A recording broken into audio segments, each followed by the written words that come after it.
اخواتي النهارده هعمل لكم 3 صور يا رب يعجبوكم. شوفوا الصور في اخر الفيديو ان شاء الله تعجبكم. لا مش في اخر الفيديو، ده الصور يعني مجرد ما هعمل كده هبان.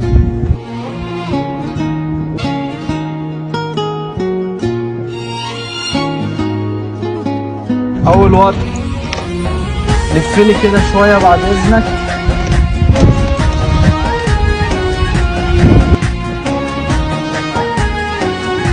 استنى مش زي ما